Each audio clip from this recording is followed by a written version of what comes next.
शायद भोज बनाते हुए बहू के हाथों में तेल लगा था, जिसे वो पोंछना भूल गई थी। सारे लोग तरह तरह की बातें करने लगे। कैसी बहू है, कुछ नहीं आता, एक काम भी ठीक से नहीं कर सकती, ना जाने कैसी बहू उठा लाए।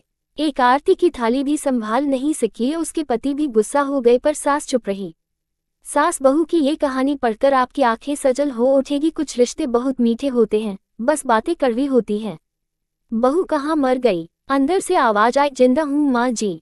तो फिर मेरी चाय क्यों अभी तक नहीं आई? कब से पूजा करके बैठी हूँ। ला रही हूँ माँ जी। बहू चाय के साथ भजिया भी ले आई। सास ने कहा, तेल का खिलाकर क्या मरोगी? बहू ने कहा, ठीक है माँ जी, ले जाती हूँ। सास ने कहा, रहने दे, अब बना दिया है तो खा लेती हूँ। सास ने भजिया उठाए और कहा, कितनी गंदी भजिया बनाई है तुमने। बहू, माँ जी मुझे कपड़े धोने हैं, मैं जाती हूँ। बहू दरवाजे के पास छिपकर खड़ी हो गई। सास भजिया पर टूट पड़ी और पूरी भजिया खत्म कर दी। बहू मुस्कुराए और काम पर लग गई। दोपहर के खाने का वक्त हुआ। सास ने फिर आवाज लगाई, कुछ खाने को मिलेगा। बहू ने आवाज नहीं दी। सास फिर चिल्लाई, भूखे मारोगी क्या? बहू आई सामने, खिचड़ी रख दी। सास गुस्से से, ये क्या है? मुझे इसे नहीं खाना, इसे ले जाओ। बहू ने कहा, आपको डॉक्टर ने दिन में खिचड़ी खाने को कहा है, खाना तो पड़ेगा ही। सास मुंह बनाते हुए, हाँ तू मेरी माँ बन जा। बहू फिर मुस्कुराए और चली गई।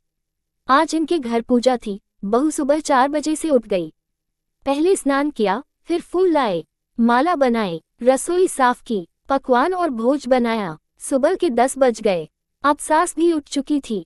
बहू अब पंडित जी के साथ भगवान के वस्त्र तैयार कर रही थी। आज ऑफिस की छुट्टी भी थी और उनके पति भी घर पर थे। पूजा शुरू हुई। सास चिल्लाती, बहू ये नहीं है, वो नहीं है। बहू दौड़ी दौड़ी आती और सब करती। अब दोपहर के 3 बज गए थे। आरती की तैयारी चल रही थी। पंडित जी ने सबको आरती के लिए बुलाया और सबके हाथों में थाली दी। जैसे ही बहू ने थाली पकड़ी, थाली हाथों से गिर पड़ी। शायद भोज बनाते हुए बहू के हाथों में तेल लगा था, जिसे वो पोंछना भूल गई थी। सारे लोग तरह तरह की बातें करने लगे। कैसी बहू है, कुछ नहीं आता, एक काम भी ठीक से नहीं कर सकती, ना जाने कैसी बहू उठा लाए। एक आरती की थाली भी संभाल नहीं सकी। उसके पति भी गुस्सा हो गए, पर सास चुप रही, कुछ नहीं कहा, बस यही बोल के छोड़ दिया, सीख रही है, सब सीख जाएगी धीरे धीरे। अब सबको खाना परोसा जाने लगा। बहू दौड़ दौड़ के खाना देती, फिर पानी लाती। करीब 70-80 लोग हो गए थे। इधर 2 नौकर और बहू अकेली, फिर भी वहां सारा काम बहुत ही अच्छी तरीके से करती। अब उसकी सास और कुछ आस पड़ोस के लोग खाने पर बैठे। बहू ने खाना परोसना शुरू किया। सबको खाना दे दिया गया। जैसे ही पहला निवाला सास ने खाया, तुमने नमक ठीक नहीं डाला क्या? एक काम ठीक से नहीं करती, पता नहीं मेरे बाद कैसे ये घर संभालेगी। आस पड़ोस वालों को तो जानते ही हो ना साहब, वो बस बहाना ढूंढते हैं नुक्स निकालने का। फिर वो सब शुरू हो गए, ऐसा खाना है, ऐसी बहू है, ये वो वगैरह वगैरह। दिन का खाना हो चुका था। अब बहू बर्तन साफ करने नौकरों के साथ लग गई। रात में जगराता का कार्यक्रम रखा गया था। बहू ने भी 1-2 गीत गाने के लिए स्टेज पर चढ़ी।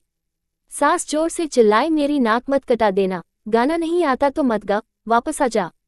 बहू मुस्कुराए और गाने लगी।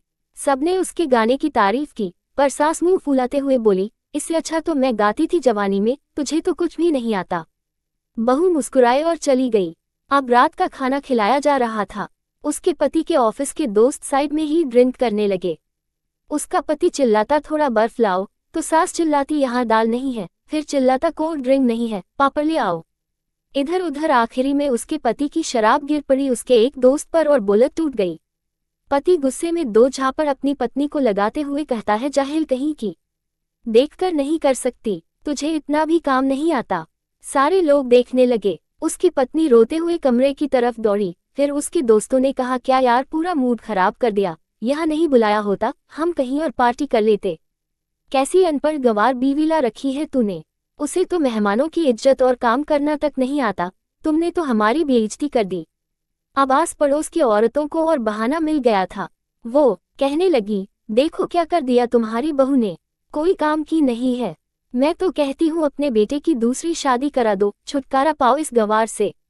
सास उठी और अपने बेटे के पास जाकर उसे थप्पड़ मारा और कहा, अरे नालायक, तुमने मेरी बहू को मारा, तेरी हिम्मत कैसे हुई, तेरी टांग तोड़ दूंगी। उसके बेटे के दोस्त कुछ कहने ही वाले थे कि उसकी मां ने घूरते हुए कहा, चुप, बिल्कुल चुप, यहाँ दारू पीने आए हो, जबकि पता है आज पूजा है और तुम्हें पार्टी करनी है। कैसे संस्कार दिए हैं तुम्हारे माता पिता ने? और किसने मेरी बहू को जाहिल बोला? जरा इधर आओ, चप्पल से मारूंगी अगर मेरी बहू को किसी ने शब्द भी कहा तो। अरे पापी, तूने उस लड़की को बस इसलिए मारा कि तेरी शराब टूट गई। पापी, वो बच्ची सुबह 4 बजे से उठी है, घर का सारा काम कर रही है, ना सुबह से नाश्ता किया ना दिन का खाना खाया, फिर भी हंसते हुए सबकी बातें सुनते हुए, ताने सुनते हुए घर के काम में लगी रही। तेरे यार दोस्तों को वो अच्छी नहीं लगी। जूते से मारूंगी तेरे दोस्तों को जो कभी उन्होंने ऐसा कहा। उसके यार दोस्त चुपके से खिसक लिए। अब सास बहू के कमरे में गई और बहू का हाथ पकड़कर बाहर लाई। सबके सामने कहने लगी, किसने कहा था अपनी बहू को घर से निकाल के दूसरी बहू ले आना?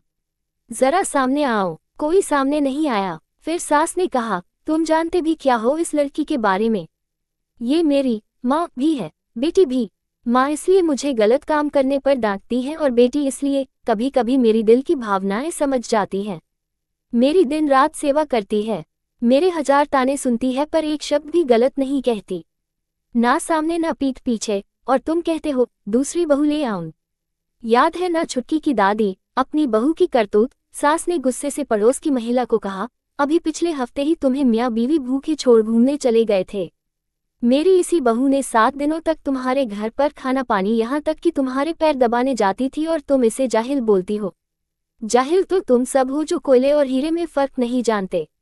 अगर आइंदा मेरी बहू के बारे में किसी ने एक लफ्ज भी बोला तो मुझसे बुरा कोई नहीं होगा, क्योंकि ये मेरी बहू नहीं, मेरी बेटी है। बहू अंदस को सिसकियां लेते हुए फिर कमरे में चली गई। सास ने एक प्लेट उठाए और भोजन परोसा और बहू के कमरे में खुद ले गई। सास को भोजन लाते देखा तो बहू ने कहा, अरे माँ जी आप क्या कर रही हो, मैं खुद ले लेती। सास ने प्यार से ताना मारते हुए कहा, डर मत, इसमें जहर नहीं है, मार नहीं डालूंगी तुझे। तुझे नई सास चाहिए होगी, पर मुझे अभी भी तू ही मेरे घर की बहू चाहिए। इस बहू ने अपनी सास को रोते हुए गले से लगा लिया। सास भी रो दी पहली बार और कहा, चल खाना खा ले। फिर मजाक करते हुए कहा, फिर मेरे पैर दबाने चले आना और ये ख्याल मन में मत लाना कि सास पैर बोलती है, किसी दिन मैं इसका गला दबा दूंगी, क्योंकि कभी मैं भी यही सोचती थी। दोनों खूब हंसने लगती हैं। कुछ रिश्ते बहुत मीठे होते हैं, बस बातें कड़वी होती हैं।